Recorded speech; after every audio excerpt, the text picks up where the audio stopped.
Morning, and I'm going to drive to Oklahoma.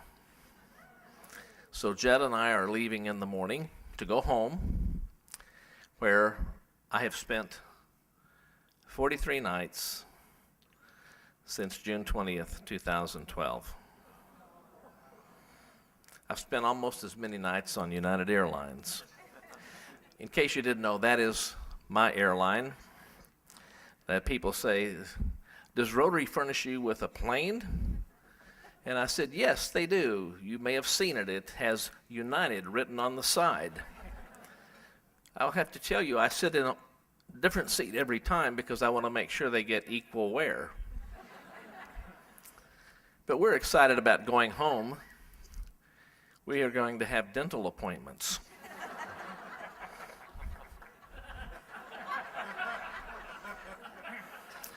I said this to the staff at the Secretariat. Oh, by the way, Lisa, the Secretariat is world headquarters. I had to do that to you. I'm sorry. She's such a great sport. I had so much fun at their club this year, and I've been there a couple of times. And that's a great honor. If you have not been to Chicago 1, you should go. It is a great Rotary experience in and of itself, because that's where it all started. And to have the privilege, the rare privilege, of getting to speak there. I mean, it doesn't get any better, except being here tonight.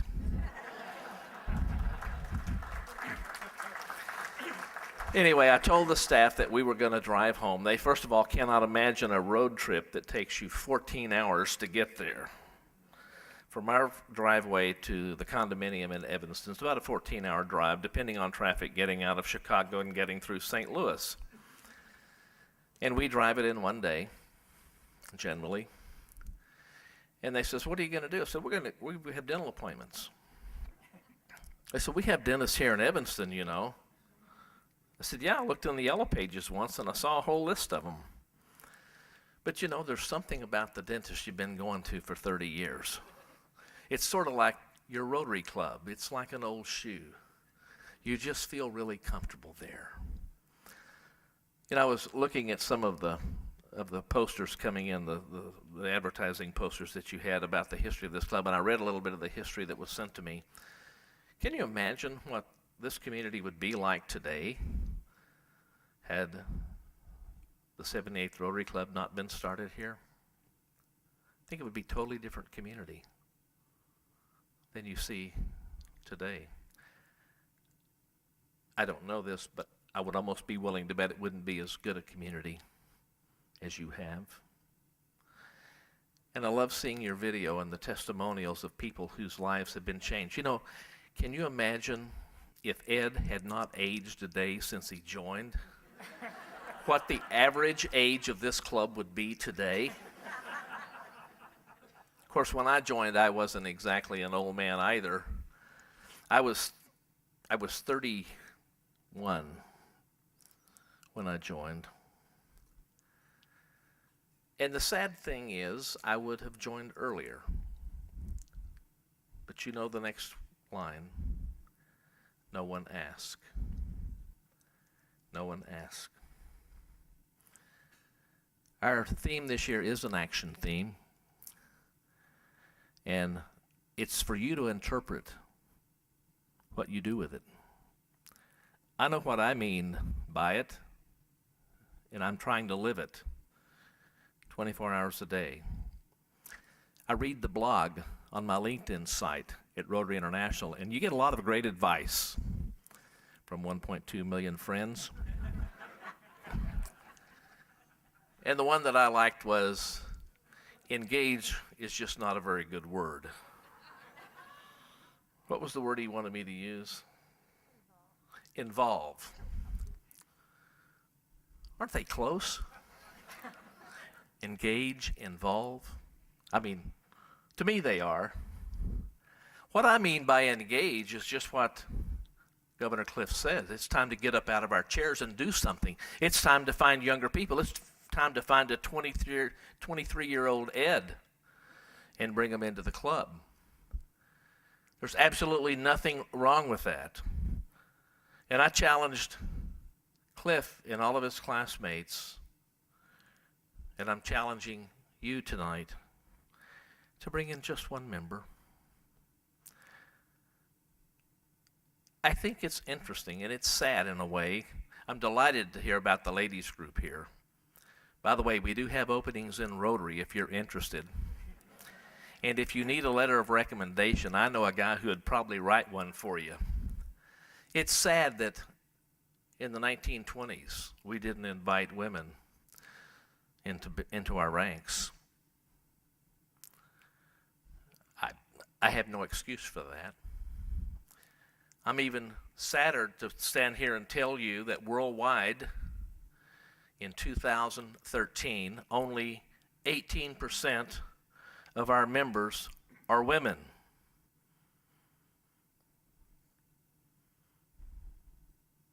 I wish I could say something different. I can tell you that for the first time in history, the Vice President of Rotary International is a woman. For the first time in history, the chair of the executive committee of the board is a woman. For the first time in history, the president of Rotary International in Great Britain and Ireland is a woman. And they have those positions, ladies and gentlemen, not because they're women, but because they're accomplished Rotarians. They have earned what they have. We do not have to patronize women. Just think how much talent is out there in the world that we haven't tapped. I have to believe that everybody in this room tonight knows somebody that would be a good Rotarian. And I would ask you why you haven't asked them. Now, Jed is the math major. I'm only accounting and law, which is, not quite the same. But if we have 1.2 million members and every Rotarian in the world brought in just one member, it's a big number, isn't it? Even if you had 10 or 15 or 20% attrition, it's still a big number. Wouldn't it be nice to be in the position in Rotary International to say to members of a club, gosh, Ed, we had 4 meetings in June, and you missed one. I'm sorry, you're terminated. We don't have that problem. Just like the women's club here in Joliet. I was telling someone tonight, in Norman, Oklahoma, my club was chartered in 1919. We're club number 470. We're not quite number 1, we're not quite number 78, but we are 470, and we're proud of that number. But back in those days, the classification principle prevented us from having more than one doctor, more than one lawyer, although many people would argue that one lawyer is still 3 too many. One banker, you know the routine. So what the Norman Rotary Club did to get people engaged in the community, they started the Norman Lions Club. And when that got filled up, on that same type of principle, they started the Norman Kiwanis Club. We weren't very visionary. We need to get serious about sharing what we all know we have with people that we know would enjoy this experience that we get to enjoy all the time. We need to give this gift to others that has been given to us. But we don't seem to want to do that. We kind of look around the room and we think, well, I've already been the president. I did this. I did that. I brought in a member 15 years ago. I can't remember who it was, but I brought him in. It's Lisa's problem. And Lisa looks around the room the same way and she says, no, that's Ed's problem. And Ed looks around and he says, no, that's Cliff's problem. And the truth of it is, it's nobody's problem. The truth of it is, it's our opportunity. We need to seize that opportunity.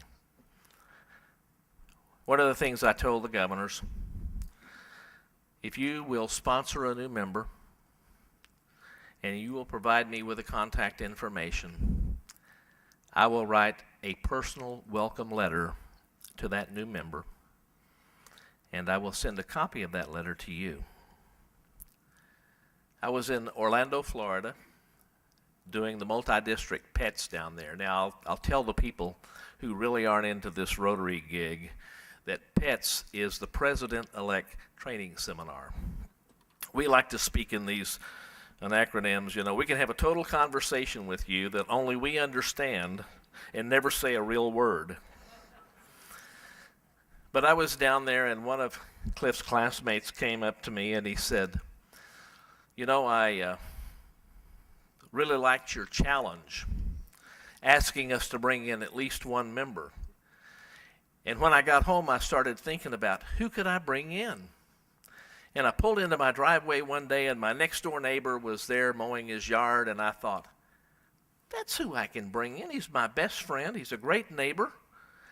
He'd be a great Rotarian. So I invited him to Rotary, and he joined. Said a little time went by, a couple of weeks, and after he joined, and bumped into him in the yard, came over and he says, he had a picture frame, and he says, look what I got. I got a letter from the president of Rotary International congratulating me on becoming a Rotarian. He says, I'm so proud of it, I've had it framed. Well, that really impressed Cliff's classmate. Of course, he got his letter as well. Now, he took his down and had it framed. Now, you don't have to get these letters framed, folks. It's okay with me. I just thought that was a great story. But the whole point of it is, we got people out of their chairs doing something. We got them engaged in Rotary. And we all know that when you get involved, when you do something good for someone else, you're the one that gets blessed. You're the one that reaps the benefit. You know, Father Philip isn't a Rotarian. I've offered to write a letter of recommendation for him too. He's going to send me an email. Just wanted to put a little pressure on him here publicly. People ask me all the time why I like to do anniversary celebrations. Back in 1972, the Pauls Valley, Oklahoma Rotary Club was 50 years old. Now, Pauls Valley, Oklahoma is in my Rotary district. It's about 30 miles, 35 miles south of where we live.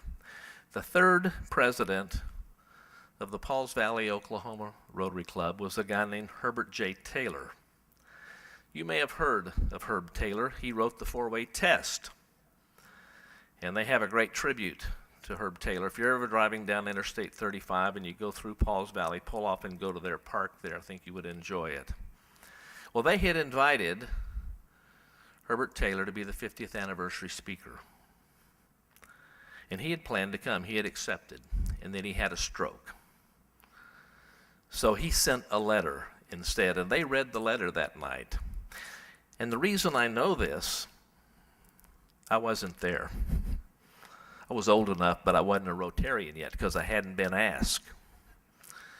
I was the 75th anniversary speaker for the Pauls Valley, Oklahoma Rotary Club in 1997. And just as Herbert J. Taylor would have been the 50th anniversary speaker for them, Ron Burton was the 75th anniversary speaker for them. Now, I plan to be here in 100 years, And I hope I get invited to be your 200th anniversary speaker. But it doesn't make a bit of difference because I am your 100th anniversary speaker, and no one can ever replace me in that.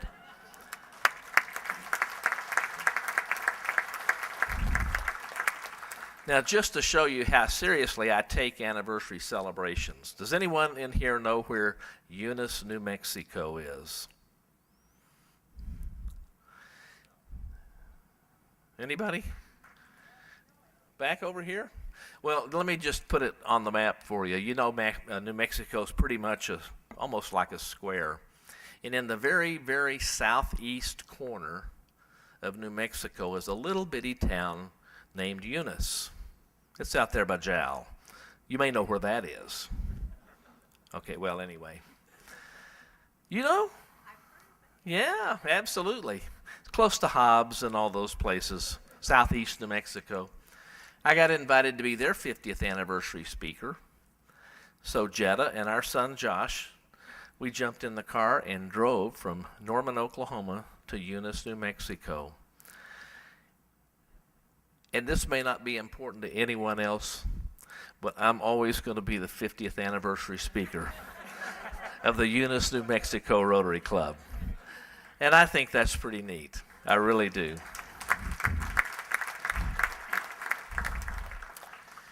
Well, I want to congratulate the Rotarians of Joliet and this Rotary Club for such a wonderful and storied history. Thank you for what you're doing. I'm going to challenge you to do even more than you've done in the past. You know, that first book, the first 100 years, is now on the shelf, never to be rewritten. Can be read, can serve as a resource for people to enjoy, to learn about themselves, to learn about history. But the chapters are all written. That book is closed. We're on the new book now, and I can only imagine what this club will do in its second century of service. So I'm going to ask each one of you, not just literally to do this, but as Rotarians, I want you to get engaged. I want you to seriously start thinking about the lives that you can change. Because when you do get involved, lives do change. It's an inevitable thing that happens.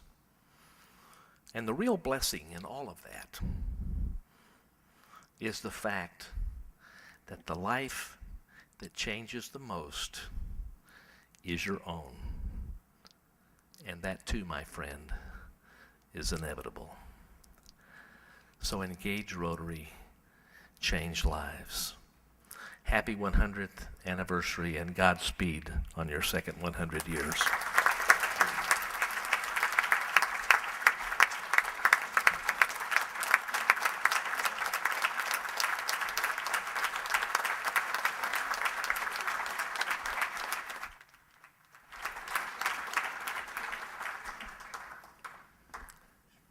President Burton, thank you very much. I think President Burton and I will be watching the same football game on September 28th of 2013 at 2:30 p.m. in the afternoon, and I'm hoping you don't give the pregame pep talk, President Burton. I'd like to ask Mike Ridoff and Ed Dollinger to make a presentation. Ed, Mike. Thank you, Tom. Engage Rotary, change lives. Having Ron Burton here has really been a capstone to our centennial year celebration. But before we make a formal presentation to you, Ron, I'd like to share with you how we've been changing lives with the Rotary Foundation, by our contributions, and recognize many fellow Rotarians here in our club that have supported the foundation.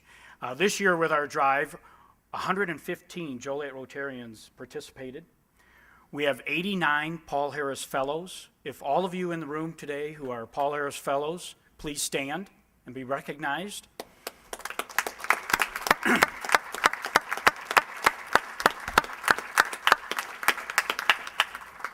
We have 47 of you have multiple levels of Paul Harris, so thank you for your commitment. Cumulatively, as a club, we've raised over $350,000 for the Rotary Foundation, our charity, and that's one way we're trying to change lives, and I know that's near and dear to your heart.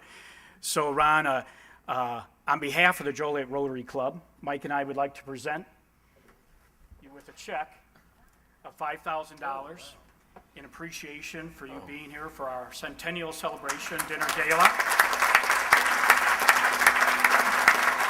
That is so wonderful. I'm sure it'll be put to great use, so. Absolutely. Thank you. Thank you. Thanks to everyone. I tell you, this is my charity. I love Oklahoma, but this is my charity of choice now. They can do everything they want to at Oklahoma. I like this better. Thank you. Thank you very much.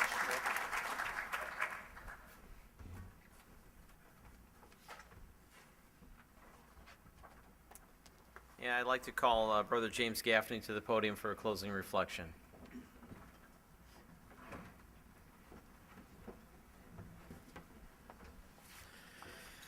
And so let us pray.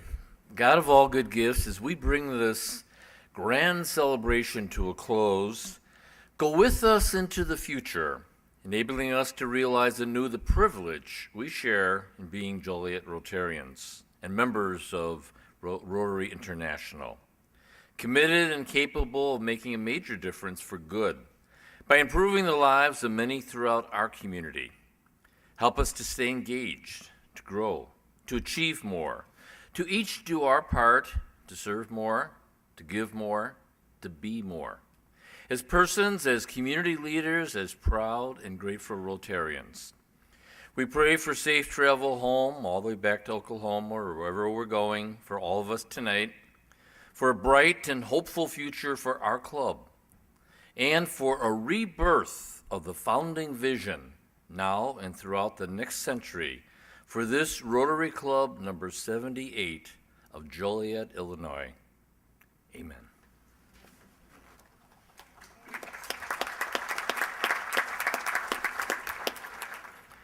One announcement, the centerpieces on your tables will go to the person who has the birthday closest to today. So at the conclusion of the evening, decide who gets it, and please take that home. This is the part of the evening where I get to make final remarks, and I don't think I could follow President Burton, nor could I follow Brother James Gaffney. And I think what would be appropriate is for us to close with the four-way test tonight.